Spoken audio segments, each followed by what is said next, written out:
घूंघट। एक औरत की अनसुनी दास्तां। अरे रानी, ओ रानी, सो रही है क्या अभी तक? रानी की जेठानी जोर जोर से चिल्ला रही थी। घर के आंगन में खड़े होकर रानी यानी तभी मैं भागती हुई अपने कमरे से निकली और बोली, दीदी आ गई मैं। जेठानी बोली, रानी तुम्हारा नाम रानी है, तुम रानी नहीं हो।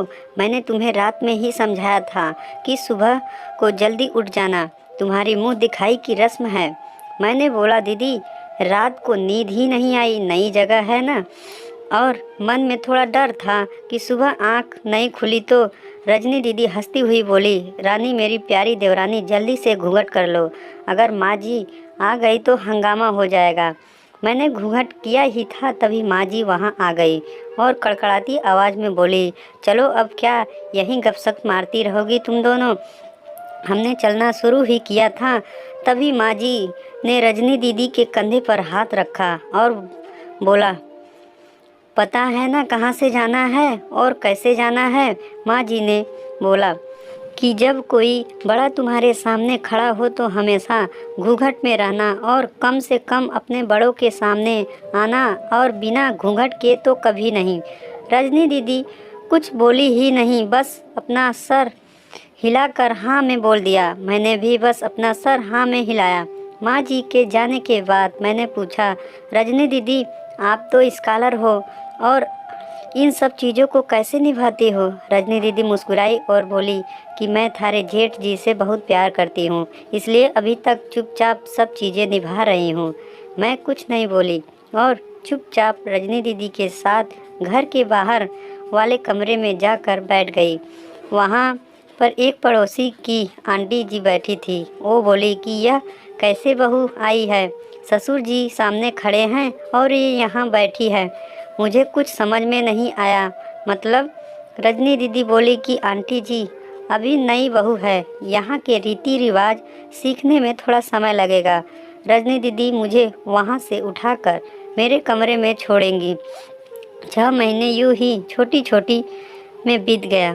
फिर एक दिन मैं राहुल के साथ साड़ी लेने गई। राहुल का फ़ोन आया और वो दुकान से बाहर बात करने चला गया।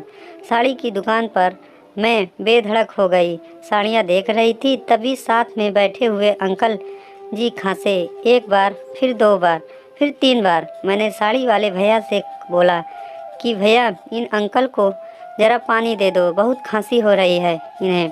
अंकल जी भड़क उठे और बोले, क्या बदतमीज़ लड़की है ये, कुछ शर्म लिहाज है या नहीं इसे? दुकान पर हंगामा देख राहुल बाहर से भागकर अंदर आया।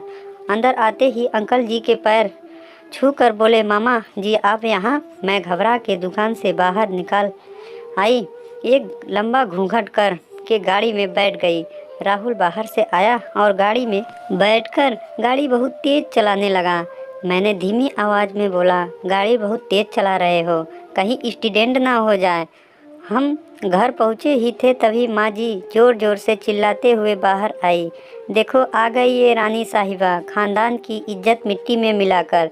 तभी रजनी दीदी आई और बोली, माँ जी मेरे शादी को 6 साल हो गए हैं, मैं अभी तक मामा जी को नहीं जानती, ये कैसे जानेगी?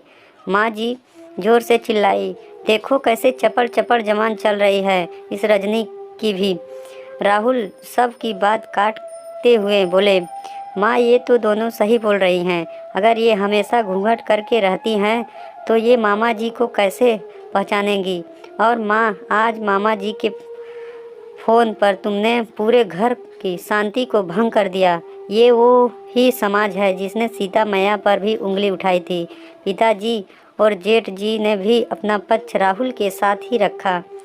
माँ जी थोड़ी देर सोचने के बाद वापस रजनी दीदी और मेरे पास आई और बोली कि तुम दोनों अपनी मर्यादा पता है, मुझे उम्मीद है कि तुम कभी भी मेरा सिर शर्म से नीचे नहीं झुकने दोगी। हम एक ही परिवार के सदस्य हैं, हमें हमेशा साथ रहना है, अच्छा वक्त हो या बुरा वक्त हो, हर सदस्य को अपनी मर्यादा पता है। माँ जी ने मुझे और रजनी दीदी को गले लगा लिया। कहानी आपको ज़रा भी पसंद आए तो प्लीज़ चैनल को सब्सक्राइब और वीडियो को लाइक करना ना भूलें। धन्यवाद।